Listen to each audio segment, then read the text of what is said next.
Yang namanya kebenaran itu cepat atau lambat pasti akan terungkap juga, guys. Kalau kamu pernah dengar ataupun baca tentang sebuah keluarga yang mengadopsi seorang anak kecil berkebutuhan khusus yang ternyata bukanlah anak kecil, melainkan orang dewasa yang pura-pura jadi bocah, ternyata kisah itu masih berjalan sampai pada tahun 2023 barulah terbongkar apa yang sebenarnya terjadi.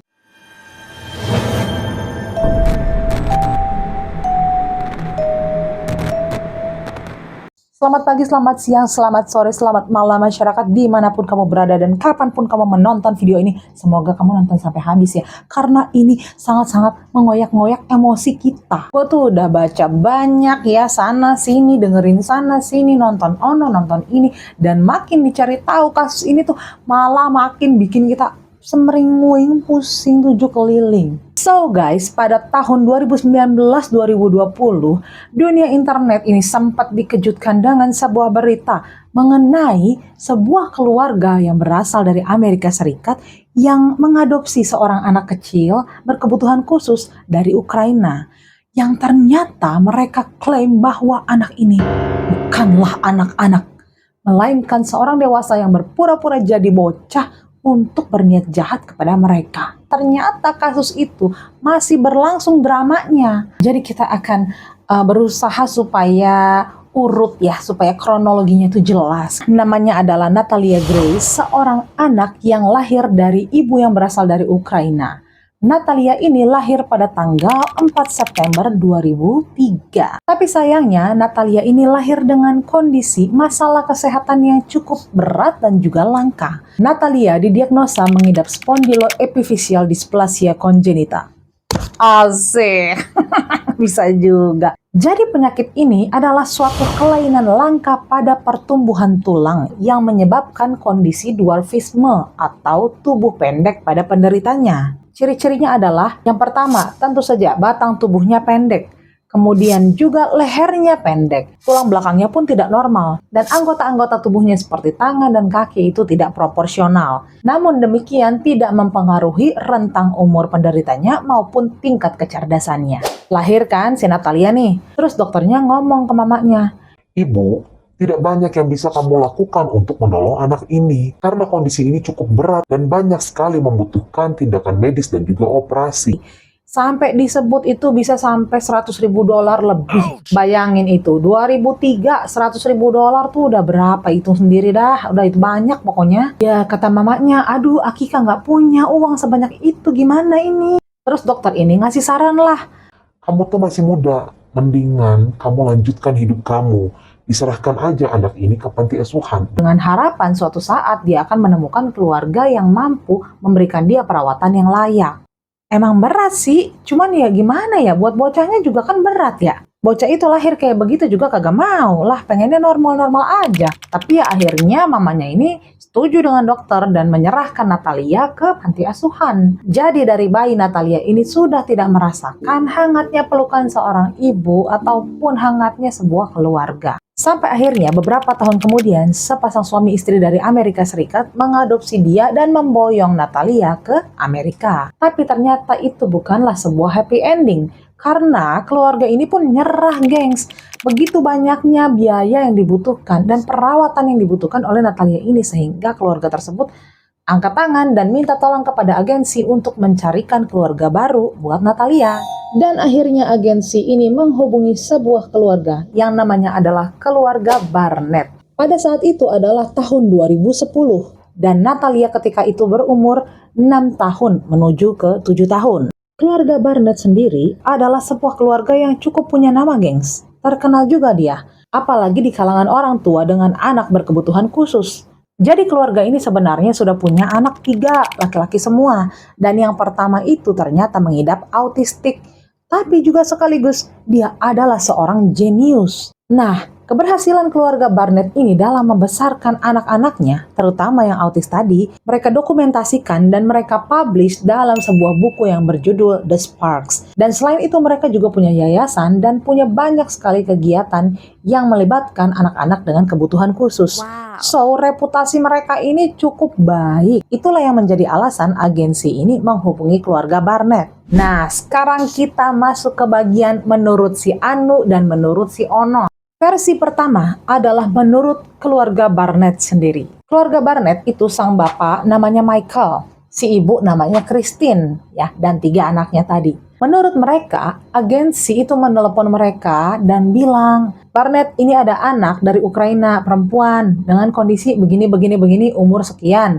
Tapi Natalia ini adalah kasus yang urgent, jadi adopsinya harus dilakukan dalam waktu 24 jam. Dan ini adalah sebuah adopsi tertutup. Jadi gengs, adopsi tertutup itu adalah suatu proses adopsi di mana keluarga kandung tidak dipertemukan dengan keluarga yang akan mengadopsi anak tersebut. Dan seringkali tidak ada cukup informasi, bahkan tidak ada informasi kadang-kadang tentang latar belakang anak ini. Ternyata kondisi tersebut tidak mengurungkan niat keluarga Barnett. Jadi dalam 24 jam itu, Barnett family itu terbang dari Indiana ke Florida untuk menjemput dan mengadopsi Natalia Grace. So far so good ya, kayaknya ini akan menjadi sebuah titik terang.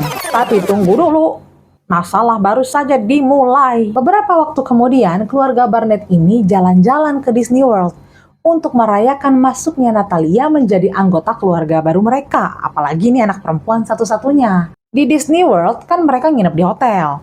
Pas di hotel itu, Christine Barnett sang mama ini menyiapkan mandian buat si Natalia. Tapi dia kaget banget sampai dia ini teriak manggil suaminya. Michael, cepat kesini. Oh, kucuk, datang si Michael tuh ke kamar mandi. Ada apa sih teriak-teriak? Kata si Michael, lihat itu, kata si Christine. Ternyata katanya mereka ini melihat bahwa Natalia Grace yang mereka ketahui waktu itu baru berumur 6 tahun lebih sudah punya rambut pubik. Lo orang tahu kagak rambut pubik? Jangan taunya bahasa joroknya doang. Jembita, hutan rimba. Dan berapa lama setelahnya mereka udah kembali ke kehidupan sehari-hari, ada lagi yang bikin lebih syok lagi. Jadi katanya keluarga Barnett ini menemukan tanda-tanda menstruasi pada si Natalia. Mereka ini nemu kaos kaki yang ada noda merahnya yang ternyata dipakai Natalia untuk menstruasinya. Tapi guys, pubertas dini itu walaupun jarang tapi bisa terjadi pada anak-anak dan penyebabnya itu banyak. Bisa karena kelainan hormon, bisa karena genetik, kemudian juga nutrisi atau gizi yang tidak seimbang, dan bisa juga karena faktor psikologis. Kalau kita tarik dulu ke belakang, Natalia Grace mulai dari bayi udah dioper sana sini, kagak pernah punya sandaran gitu, tempat yang paten buat berlindung, nggak punya. Jadi ya mungkin saja terjadi kali ya. Berarti secara nutrisi juga pasti beda sama anak-anak yang dirawat di dalam sebuah keluarga. Faktor psikologisnya bisa banget masuk. Kalau faktor genetiknya ya kita nggak tahu ya. Hal ini membuat keluarga Barnett tuh bingung. Jangan-jangan Natalia ini umurnya tidak sekecil yang mereka ketahui. Ini menurut informasi yang gue dapet ya guys. Mungkin salah, mungkin benar, yang tahu mohon komen. Dalam dunia adopsi internasional itu memang ternyata kadang-kadang terjadi pemangkasan umur anak yang diadopsi. Tujuannya adalah supaya lebih menarik bagi keluarga yang mengadopsi. Karena biasanya orang tua yang mau mengadopsi itu lebih memilih anak yang lebih kecil gitu. Tapi belum diketahui apakah Natalia ini memang dipangkas usia aslinya ataukah tidak. Yang jelas keluarga Barnett ini jadi curiga, jangan-jangan Natalia ini bukan anak kecil. Kemudian datanglah pengakuan berikutnya dari keluarga Barnett yang menyatakan bahwa Natalia ini ternyata berniat jahat kepada keluarga mereka. Contohnya yang pertama, keluarga Barnett berkata bahwa Natalia ini suka nebar paku payung di tangga biar keinjek sama siapapun yang lewat situ. Yang kedua, dia pernah mencoba meracuni Christine Barnett dengan cara menuangkan cairan pembersih ke dalam kopinya. Yang ketiga, dia pernah mencoba untuk mendorong Christine Barnett ke pagar listrik. Kemudian Natalia ini katanya juga suka ngambilin mainannya anak-anak keluarga Barnett dan melemparkannya ke jalanan supaya bocah-bocah itu pada ngambil ke jalanan dan ya supaya tanpa sengaja tuh ketabrak gitu. Dan masih ada beberapa hal lainnya lagi yang diklaim oleh keluarga Barnett yang menyatakan bahwa Natalia ini sebenarnya jahat. Gilingan itu kalau benar terjadi seperti itu ya. Kacau ya.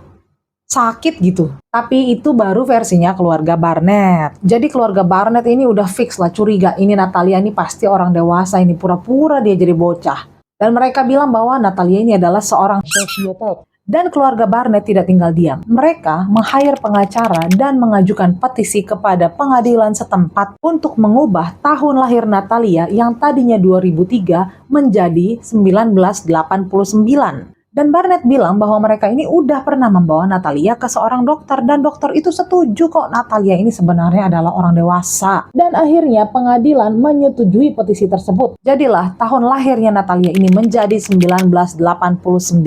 Tapi yang disayangkan dari hal ini guys adalah betapa cepatnya putusan itu keluar. Soalnya gini, emang sih sering terjadi orang mengubah umurnya. Mungkin karena alasan pekerjaan, sekolah, ataupun apalah ya. Tapi nggak banyak, paling berapa bulan ataupun 1, 2, 3 tahun.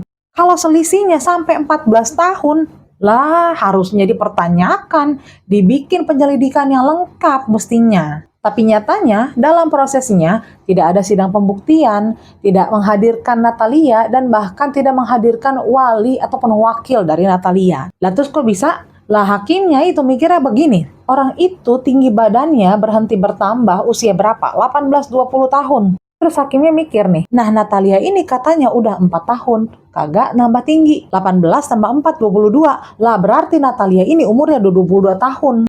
Lah yang mulia hakim situ bagaimana? Namanya anaknya ini udah berkebutuhan khusus. Lah dia emang menderita penyakitnya begitu, tubuh pendek. Ya kagak relevan lah kalau pakai ukuran tubuh mah.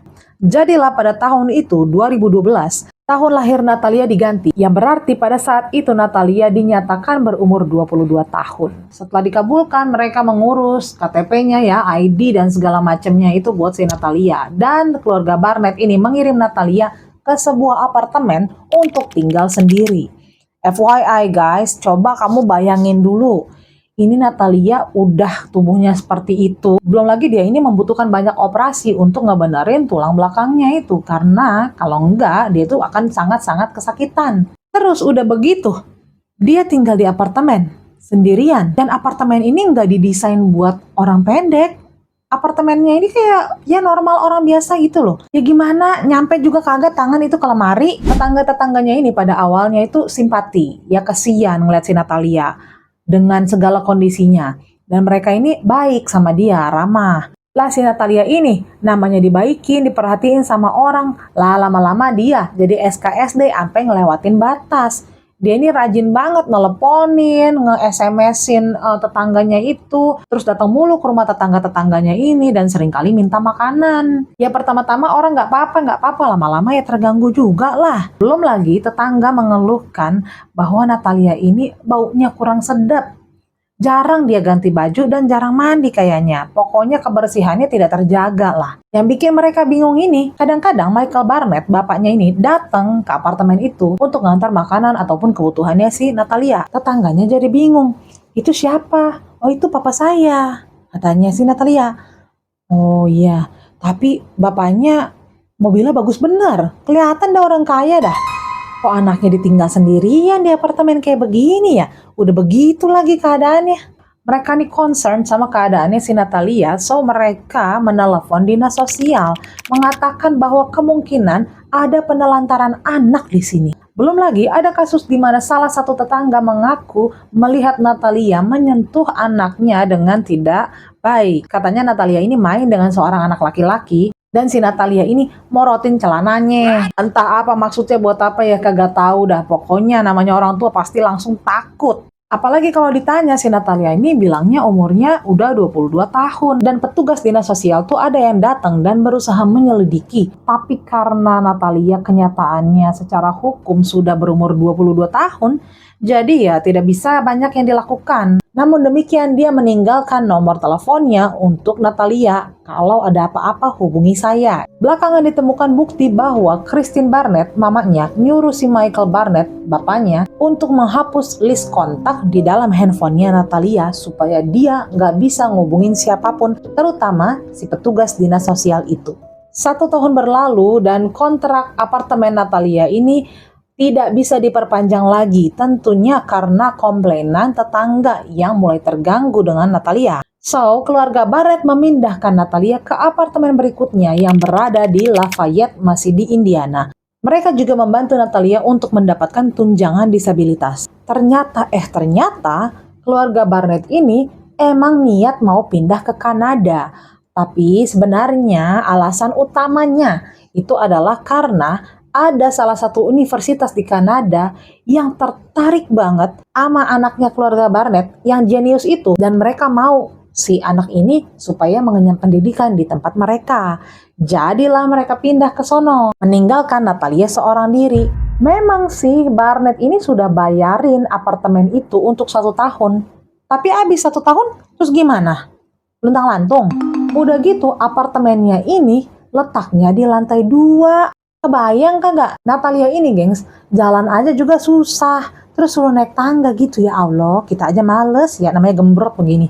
Ini lagi, udah pendek lagi begitu. Udah gitu keadaannya juga sama.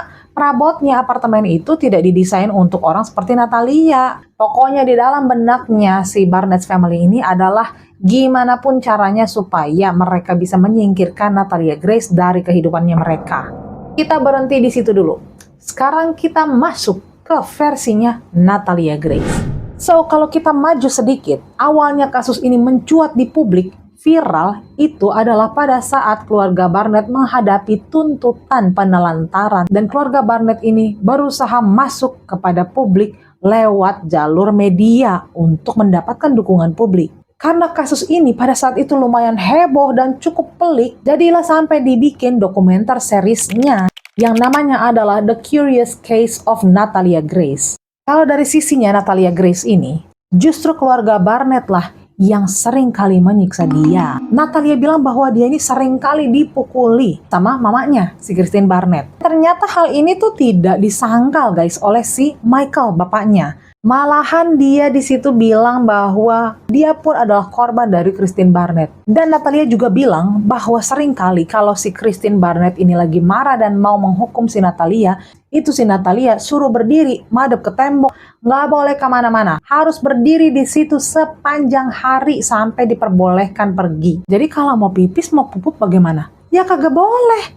Jadi sering tuh si Natalia ternyata buang air di situ di lantai gara-gara dia nggak boleh pergi ke toilet. Natalia juga bilang bahwa kalau Christine lagi marah, dia itu akan menyemprotkan semprotan lada ke matanya si Natalia. Udah gitu kagak boleh langsung dicuci. Diam dulu 5 menit, 10 menit baru boleh cuci matanya. Dan yang nggak kalah parah, katanya Christine ini pernah dandanin si Natalia, terus difoto, terus dikirim ke temennya, ya, sesama orang dewasa, laki-laki, dengan tujuan itu untuk mencomblangkan Natalia kepada si orang ini. Untungnya laki-laki itu nolak.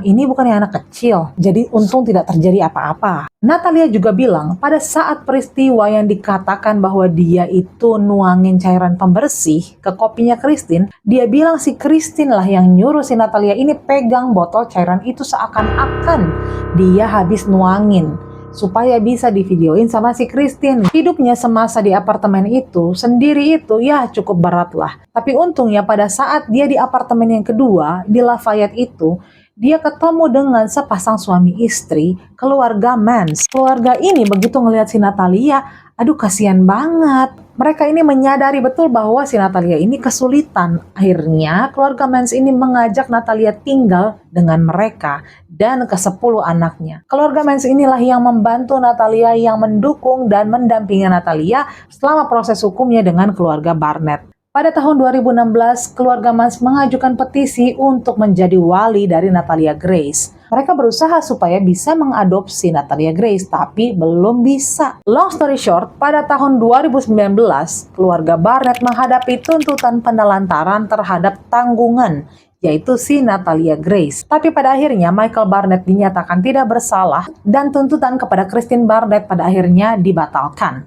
Tapi produser acara The Curious Case of Natalia Grace itu tidak berhenti begitu saja. Mereka ini masih penasaran berapa sebenarnya umurnya si Natalia ini. Tim acara tersebut berhasil menemukan seorang wanita yang bernama Anna Gava yang diperkirakan adalah ibu kandungnya Natalia Grace. Dan mereka melakukan tes DNA dan hasilnya itu cocok bahwa dia ini memang mamanya si Natalia Grace. Dan Anna Gava ini juga secara tegas menyatakan, iya, Natalia Grace itu lahir tahun 2003. Nih coba aja, si Anna Gavanya itu, mak kandungnya itu aja lahirnya tahun 79. 79 gengs.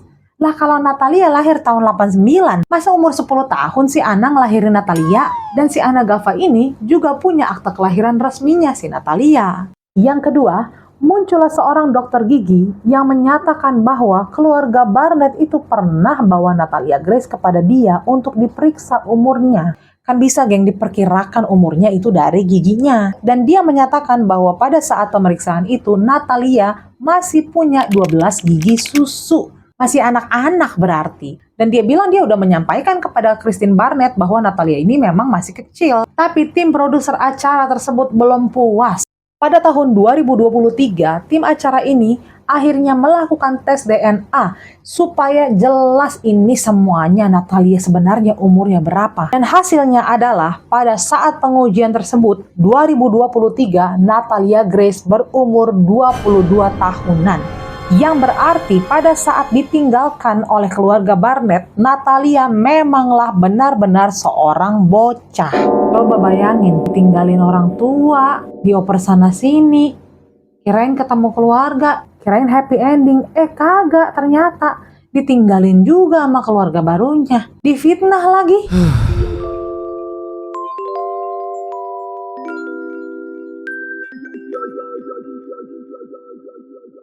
So guys, itu tadi kisah hidupnya Natalia Grace yang sangat-sangat plot twist. Dekat-dekatlah kebaikan kepada kita semua. Dan juga semoga kita semua bisa menjadi alat Tuhan untuk menyebar kebaikan. Salah satu kebaikannya adalah kasih aku like, jangan lupa subscribe, komen, bunyikan loncengnya, dan doakan aku juga, aku doain kamu juga.